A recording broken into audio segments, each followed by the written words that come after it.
seems like you're not so far removed from Bram as far as your process goes. I mean, the way that you described Cruden Bay, formerly Port Errol, I can just imagine the kind of inspiration that Bram would have gotten, not just from the scenery, but the isolation as well. I think was probably just as much of the process, and it was incredible to me too to hear other people's uh, their memories of Bram and this wild man out there with his beard and this walking stick and this Yeah, yeah. cloak kind of blowing behind him as he's out there yelling at the sea and really getting into the character of Bram. And I would just imagine that that would have fed into the lore of the Book of Dracula as well, where you're thinking that he must have written, from the perspective of this, rebellious devil, and here he is out there screaming at the sea, and you wonder,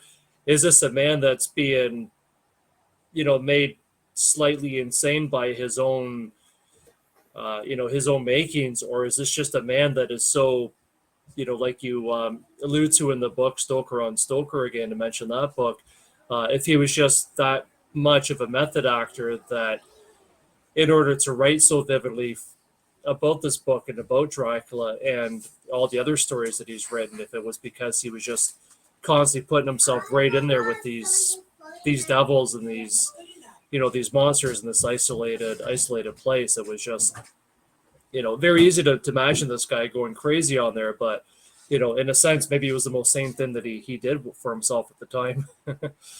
Maybe it's what kept him sane. Well, listen, you and I, it's becoming obvious that we think a lot alike. I'll just tell you this: you and your family, you're going to have to go take a trip there someday to experience it, Rick, yourself. It is definitely worth it and interesting. The insight that you just revealed is almost word for word that I have gathered and taken and shared with a fellow author, Dr. Leverett Butts, who we've done a couple of short stories together that have been published in different publications, Weird Tales being one of them. Yeah. We are about halfway through working on a fictional story of Bram Stoker writing Dracula, that the one summer, possibly 2 summers, that he was writing Dracula while in Cruden Bay, Scotland.